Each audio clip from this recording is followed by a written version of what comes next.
2 magnetization cannot be transferred to 2, 3. On the other hand, 1, 2 can be transferred to 1, 2, 1, 2 can be transferred to 1, 3, and so on. And this is the result of this calculation. And then we just have to put it down into a two-dimensional matrix and look at 1, 2. Okay, maybe I should look at it in a slightly different way. I should look at this picture here. This was a 1, 2 magnetization. I'm now, 1 second, let's see whether this is necessary or not. Is it wrong here or right?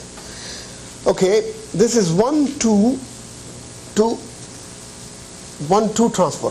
1, 2 to 1, 2 is 1 plus 1. 1, 2 to 3, 4 is plus 1. 1, 2 to 1, 3.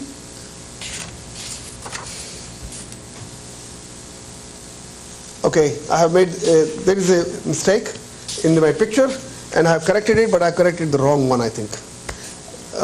What is the old one? Is the old one correct? Maybe the old one is correct. What I've given to you is perhaps correct. Yes, it is correct. What I've given to you is correct. What I've corrected in my notes again is wrong. All right. This morning I thought it was wrong. Okay. So what we have here in the notes is correct. That 1, 2 to 1, 2 is plus 1. 1, 2 to 3, 4 is plus 1. 1, 2 to 1, 3 is plus 1. On the other hand, 1, 2 to 2, 4 is minus 1. Okay. I have a question. Yes, please. You've assigned frequencies to A and X to transition 1, 2, 3, 4, and so forth. This is simply because you took this energy scheme here and you've assumed that J has a certain sign, right? I'm sorry, I didn't get the question. If we look at your diagram, you have the transition A, and then you have transition 2, 4, and transition 1, 3, just at the top of the diagram you're showing now. Yes. The frequency for the transition A, 2, 4 Yes. is in a position as you show it on this diagram, because we have to look at the energy diagram on a prior transparency, and we have to assume that J coupling is positive, right? Okay, yeah, I think so. Okay. The J coupling negative sign will interchange the labels completely. Yes. And finally the picture won't change in this case. Yes, okay. It's only, one can't really, the absolute sign of J will not make any difference here. The relative sign of J between 3 or more coupled spins does make an effect. Okay. Okay. All right, so essentially what we see here is that this is going to be the spectrum. There may be a plus minus difference. Please correct it, check it if it is correct or not. And I myself got confused this morning and I made a different diagram, but perhaps that's wrong. The one that I have given to you in the notes is perhaps right. And at the moment, I don't want to make any hurried conclusion again. All right, and so basically what we have is a spectrum which says that the diagonal multiplets, these are the diagonal multiplet, the 4 lines of a diagonal have all positive intensity. Okay. The diagonal here also has positive intensities. But a cross peak has a very interesting characteristic that one is up, the other is down. And it has what we call as the anti-phase magnetization. Okay. The interesting point is, if you look at the total magnetization in a cross peak, it is 0. So we have not really done any net transfer from spin 1 to another. It's only a differential transfer. It's how it manifests itself. We haven't really taken out a magnetization from A and put it in B. But if you look at this, what has happened to the B spin, that they have gone in an anti-phase characteristic. And this can be seen in the spectrum and it has information, but there is no net transfer. This also tells us that suppose the J was becoming smaller and smaller, then these lines will start overlapping with each other.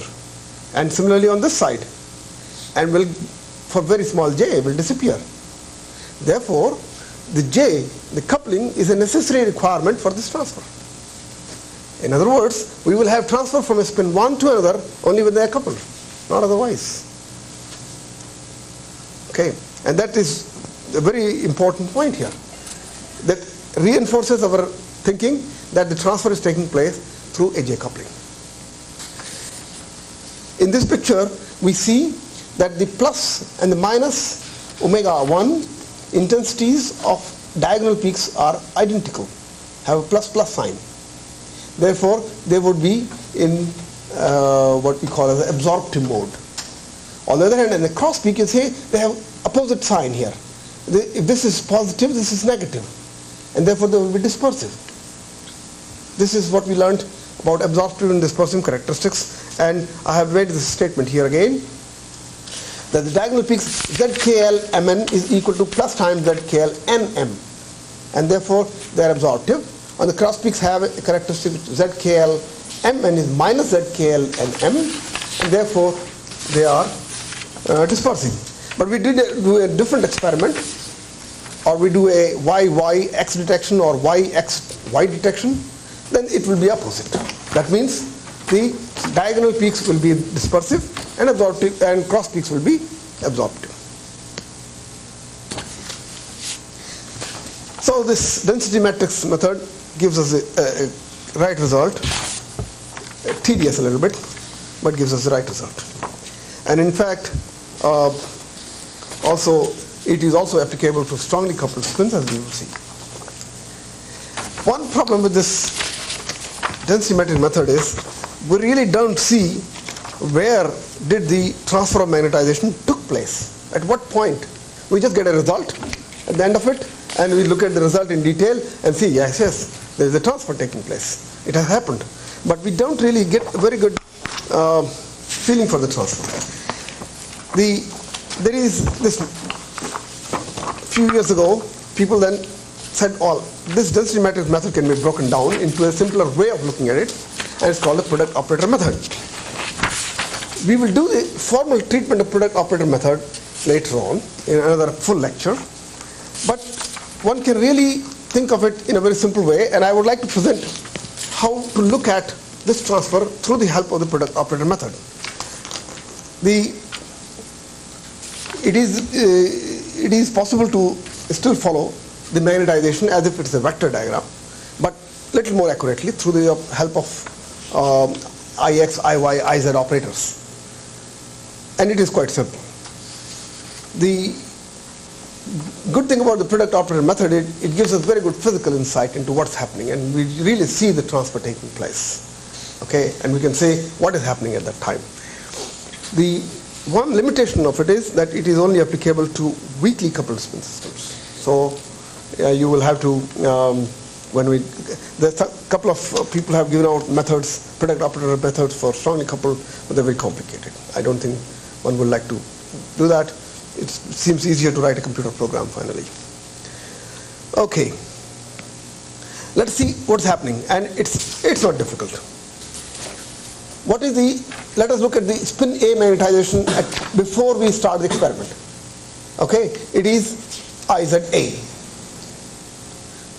I would, for convenience, call it IZ of spin K. Okay, just notation. I was talking about spin A and spin X and spin A and spin B. I'll call it spin K and spin L and spin M, because otherwise it becomes a little bit more complicated, because A and B have some other meanings sometimes. All right, so IZK. And I apply a 90-degree pulse along the y-axis, and I will transform it into a X magnetization of spin K. Okay, IZ to IX, and it is X magnetization of spin K. At the moment, I'm thinking as if I'm doing a clockwise rotation of these vectors. Then this vector will evolve in the XY plane with the frequency of its chemical shift or offset, and that is with the delta K, the K chemical shift, and it has the Zeeman term has the operator Iz. So it's like a rotation about z-axis by an angle delta K. Okay, so we will have transformed Ixk to Ixk cos delta KT1 plus Iyk sine delta KT1. So far it was okay. But now we see that it also will undergo a rotation in the xy plane through the coupling J. And the J coupling Hamiltonian we know is given by a weak J coupling is J IZ1 IZ2. And so I can write it, if I don't write this, then it is J IZK IZL. And I had to do it for time t1. And people have got used to writing this 2 pi. I should write 2 pi here also. But I'm writing it only where I have to use it, and wherever I don't have to really use it in detail, I just drop it. But remember, that's just because J is represented in hertz, and if I written omega here in radians, then I don't need a pi. But if I written delta k, if it is in hertz, I should write a 2 pi there also. But that's just to keep this pi's as limited as possible. Okay, then if you think that the spin k is rotated by this operator izk, then the rest of these things are constant. Okay, 2 pi j izl t1 is just a constant. So I can write it, this ixk rotates as ixk cos this constant plus iyk sine this angle, an angle, which is 2 pi j izl t1. And that's what I have written, 2 pi j iz.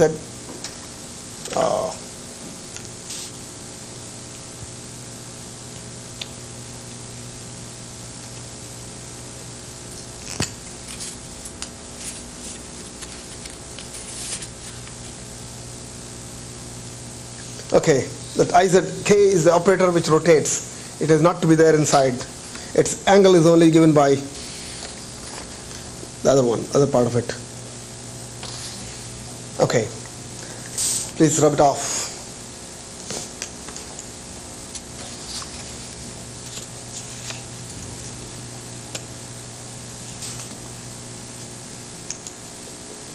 Okay, so what I've written, the x will rotate xk cos time the angle, and iyk sine time that angle into cos omega kt, and iyk will rotate as iyk cos time that angle minus ixk sine time that angle. So it will go into the minus y direction, minus x direction.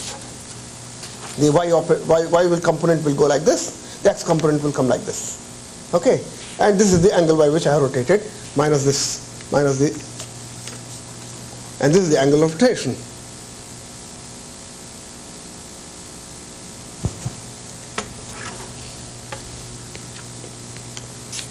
Okay. The only thing that one has to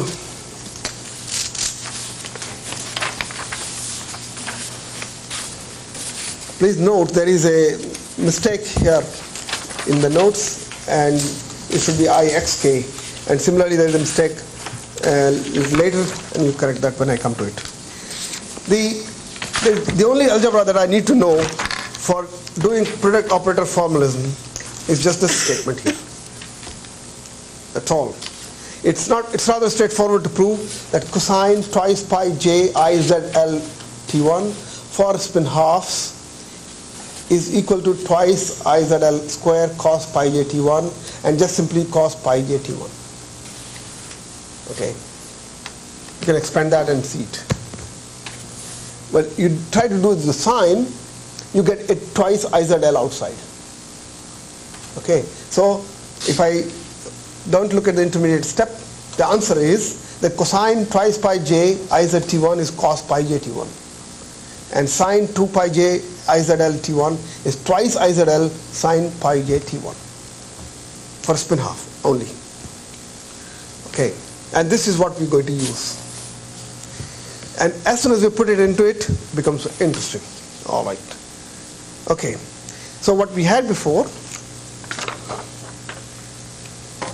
was this.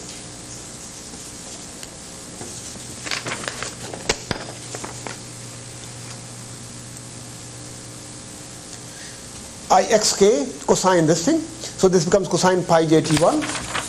Iyk sine this, and I get a twice izl outside. Iyk remains there, sine pi j t1, and cosine delta k t1. Look at the other one, Iyk cosine pi j t1 minus, I have ixk remains as it is, I get extra twice izl outside and sine pi j t1. sine delta kt.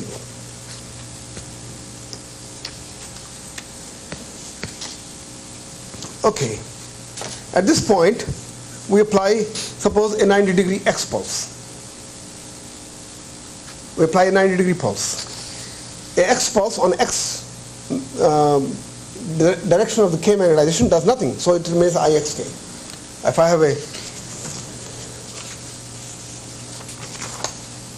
yeah, here it is. If I have a operator along the x-axis and I apply a pulse along the x-axis, nothing will happen to it. So Ixk remains Ixk. Okay. On the other hand, y becomes z, y becomes z, and z becomes minus x.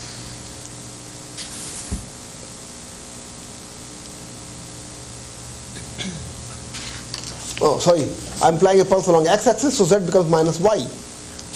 Okay, so I get for this term twice Iyk Izl with a minus sign.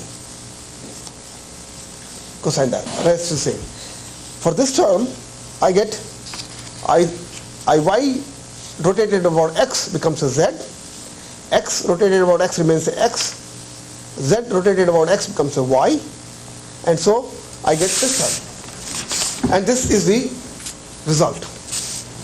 What we have is a result saying that this is the term which gives me the diagonal peaks. It is, we started with a k magnetization in the T1 domain, and it is a k operator, x operator that I detect, and it will be a k magnetization. Starting from k to k, it gives me the diagonal peak. But here is the interesting thing, that I started with a k magnetization, but it ended up as a L spin magnetization along the y-axis. And it is antiphase because with k spin. This is called antiphase with respect to k spin. This means it's a y spin magnetization which has this plus minus characteristic. Okay. It has a plus minus characteristic in omega 2 because of this operator, and it has a plus minus characteristic because of the sine term here in the T1 direction. Okay, so it's a doubly antiphase magnetization with a plus minus character in the T1 dimension, with a plus minus character in the T2 dimension. What about these two terms? This is Z magnetization of K spin along the T1 along the Z direction, and this is not the recovered longitudinal magnetization. This is a magnetization which is there, which will not contribute to any signal because it's in the Z direction. We are detecting in the XY plane. And this is a magnetization which is also not detectable. It has a sum of double quantum and zero quantum coherences, which we are not. It is not detectable, and one has to do some special trick to detect it. But the result is finally that we have basically these two terms, and these two are not there. And this is the difference between, for example, the vector diagram and this product operator method. It did not give us information about these two terms at all. They are there, but that doesn't give us this information. Okay, so this is a correct way of doing it. Of course, density operator doesn't give these two terms because the trace gives you 0 anyway. Okay, so it's okay, it's correct, but here we see more. What we see that this magnetization, the Iyk Izl on the application of 90-degree pulse became Izl Izk Iyl. What does that mean? What we had done with this precession was that at point number 3, we had this term which is like a term which is a K magnetization, spin K magnetization, which is antiphase with respect to the spin L which is coupled to it. So what we need is a antiphase K spin magnetization coming from the precession of the J, and when we apply a 90-degree pulse, it gets converted into K to L magnetization. It gets converted into K to L magnetization. Okay, so this is the important term. If we had applied a 90-degree pulse along the y-axis, on the other hand, second pulse was along the y-axis rather than x-axis, we just would interchange these two terms. This term then will give me detectable magnetization, the lower one, and not the upper one. it will interchange that. And so we will get then, in that case, in-phase dispersive diagonal and anti-phase absorptive cross peak. And this is what we would like to have, anti-phase absorptive cross peak. So one should do a 90Y, 90X, 90Y, 90Y, 90Y, 90Y X detection. Then we get absorptive cross peak and dispersive diagonal peaks. Okay, so but when we change it from X pulse to Y pulse, it just picks up this magnetization and converts this into to the detectable magnetization. On X pulse, this magnetization is converted into a detectable X magnetization. So here, what one really sees how transfer of magnetization takes place from one spin to another. The product operator looks much simpler if I completely not worry about the chemical shift evolution. But then I must put my pulse at the right angle, otherwise I get 0. And so if I just remove the chemical shift, don't think of the chemical shift evolution and only think of the J coupling evolution. Is this picture with you people? Did I give this to you? No. Huh? Oh, I'm sorry. This is also, I should do that. I should make a copy of this and give it to you. But it is here, it just, I have in a more simpler way, without